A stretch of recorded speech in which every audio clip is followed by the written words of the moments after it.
Hello ඉතින් කොහොමද ඔයාලට අද ගොඩක් දවසකට පස්සේ මම මේ වීඩියෝ එකක් අරන් එන්න හිතුවා. ඉතින් අද මේ වීඩියෝ එකෙන් මම කතා කරන්නේ මගේ ගාඩන් එක කොහොමද නඩත්තු කරගන්නේ කියලා. ඉතින් ගාඩන් එකක් නඩත්තු කරද්දී පළවෙනිම දේ තමයි අපි හිටවන පැලවලට කොහොමද වතුර දාන්නේ කියන එක. පැලවලට වතුර දාද්දී හොඳම වෙලාව තමයි උදේ පාන්දර එහෙම නැත්තම් ගොඩාක්ම හවස් වෙලා දාන එක. මොකද ඉරේලිය තියෙන වෙලාවට වතුර දාන්න ගත්තොත් ඒ ගස්වල මුල් කුණු වෙන්න පුළුවන්. රත් වෙන නිසා ඒ වගේම කොළවලට හානි වෙන්නත් පුළුවන්. අනිත් දේ තමයි ඉතින් මේ හිටවන පැලවලට කොහොමද පොහොර දාන්න කියන එක. ඉතින් මම නම් ගොඩක් වෙලාවට පාවිච්චි කරන්නේ කාබනික පොහොර.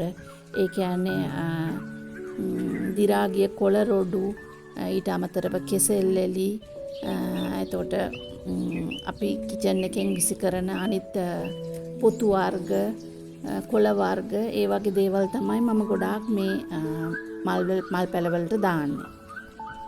ඉතින් ඔයාලා රසායනික පොහොර වර්ග දානවා නම් අනිවාර්යයෙන්ම ගහ මුලට දාන්න එපා. පෝච්චියකට දානවා නම් පෝච්චිය වටේට දාගන්න. හොඳට වතුර දාන්න. මොකද ගහ මුලට දැම්මොත් ගහට හානි වෙන්න පුළුවන්. අනිත් දේ තමයි ඔයාලා මේ හිටවන මල් ගස් අනිවාර්යයෙන්ම කප්පාදු කරන්න ඕනි. එහෙම නැත්තම් ඒවා අර උසට හැදිලා ඒක ලස්සනට පේන්නේ නැහැ. මොකද කප්පාදු කරපුවාම තමයි අලුතින් රිකිලි ඇවිල්ලා ලස්සනට ඒ ගස් අලුතෙන් හැදෙන්නේ. මල් ගස් හදනකොට ඔයාලා කප්පාදු කරලා පඳුර වගේ පෝච්චිය ඇතුලේ හදනවා නම් මල් ගහ පඳුර වගේ හදාගන්න. එතකොට ඇත්තටම ඒක හරිම ලස්සනයි. ඒ වගේම තමයි බිම හිටෙව්වා කියලා නෑ. මල් හැදෙන ගස්වල නම් අනිවාර්යෙන් මල් හැදලා ඉවරුණාට පස්සේ ඒ ගස් කප්පාදු කරන්න. එතකොට තමයි අලුතෙන් රිකිලි ඇවිල්ලා ආපහු මල් පිරීලා හැදෙන්නේ.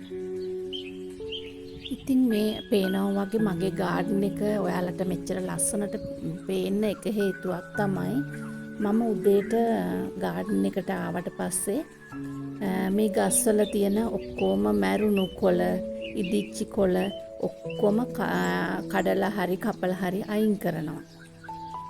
ඒ වගේම තමයි මිදුලට වැටෙන කොළ ඔක්කොම මම අයින් කරලා උදේට වතුර දාන එක. ඔයාලා මේ දකින මගේ ගාඩන් එකේ ගොඩාක්ම මම මල් පැල හිටවලා තියෙන්නේ පෝච්චිවල. ඉතින් මම කරන දෙයක් තමයි සතියකට දෙකකට සැරයක් පොඩ්ඩක් වත්ත වටේ ගිහිල්ලා මේ පෝච්චිවල තියෙන තනකොළ ඔක්කොම අයින් කරන එක. ඉතින් පෝර දාන්න කලින් ඕගොල්ලොත් හැමතිස්සෙම පෝච්චිවල තියෙන අනිත් වල් ගස් අයින් කරන්න. එතකොට පෝර ටික හොඳට මල් ගස් වලට උරා ගන්නවා. අනිත් එක තමයි වතුර දාද්දී හොඳට පෝච්චිය පිරෙන්න වතුර දාන්න. කොළවලට වඩා පෝච්චියේ පස් වලට වතුර දාන්න. ඒකෙන් ගොඩාක් අර මල් ගහ ලස්සනට හැදෙනවා. කොළවලට හානි වෙන්නේ නැහැ. කොළවලට වතුර ගොඩක් වැඩිපුර ඉහින්නේ නැති නිසා. ඉතින් මගේ ගාඩන් එකට නම් මම දවසකට එක සැරයක් අනිවාර්යෙන් වතුර දානවා. ඉතින් ඔයාලා දකින්න ඇතිනේ ගොඩාක් මගේ කෝලියාස් වර්ග තියෙනවා. ඉතින් කෝලියාස් වර්ග වලට අනිවාර්යෙන් දවසකට එක සැරයක්වත් වතුර දාන්න ඕන. ඉතින් මං ඉන්න පළාත අනුව මේ ගොඩාක් රස්නේ ඉරේලිය හොඳට වැටෙනවා. ඉතින් ඒක නිසා මේ කෝලියාස් ගොඩක් මැලවෙන්න බලනවා. අවුව වැඩි වුණාම. ඉතින් ඒක නිසා මං ගොඩාක්ම කරන්නේ ඒ වගේ වතුර ටිකක් වැඩිපුර ඕනි කරන ගස්වල පෝච්චි වලට මම කොළ රොඩු ගොඩක් එකතු කරගන්නවා. එහෙම නැත්තම් මේ ගාඩන් එකේ කපන තනකොළ එකතු කරනවා ඒ පෝච්චි වලට. ඉතින් එතකොට ටිකක් තෙතමනය වැඩි කාලයක් රඳව ගන්න පුළුවන් මේ රස්නෙත් එක්ක. ඉතින් මේ දකින්නේ ඔයාලා වෙනදාට නොදකින මගේ ගාඩන් එකේ පිටිපස්ස පැත්ත. ඉතින් මේ වගේ තමයි මේ පැත්ත ටිකක් හෙවන වැටෙන තැන් වැඩි. ඉතින් ඒක නිසා මම මනි ප්ලාන්ට් වගේ දේවල් තමයි ගොඩක් මේ පැත්තේ හදාගෙන තියෙන්නේ. ඒ කියන්නේ හෙවනට හදන්න පුළුවන් ගස් තමයි මම මේ පැත්තේ හදාගෙන තියෙන්නේ. ඒ මොකද මේවා ඇත්තටම අවුවේ හැදුවොත් මේවා කොළ පිච්චිලා යනවා. මේ වගේ ලස්සනට කොළ දිලිසෙන්න හදන්න බෑ අවුවේ හදනවා නම් මේ වර්ග. ඉතින් ඒ වගේ වර්ග ටිකක් තෝරගෙන තමයි මම මේ මගේ කිචන් එක පැත්ත තමයි ඔයගොල්ලන් මේ දකින්නේ. ඒ පැත්තේ මම හදාගෙන තියෙන්නේ.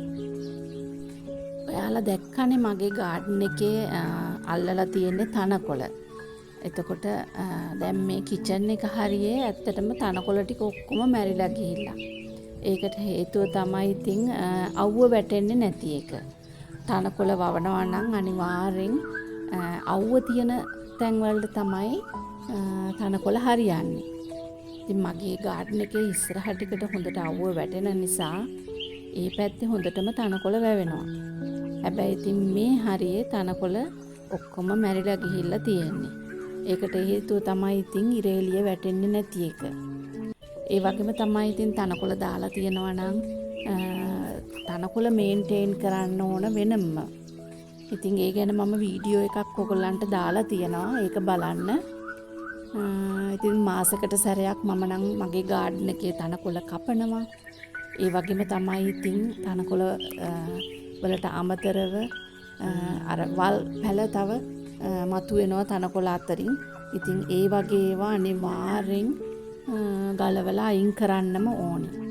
එහෙම නැතුව ඉතින් ඒකට වෙන විසඳුමක් ඇත්තේ නැහැ.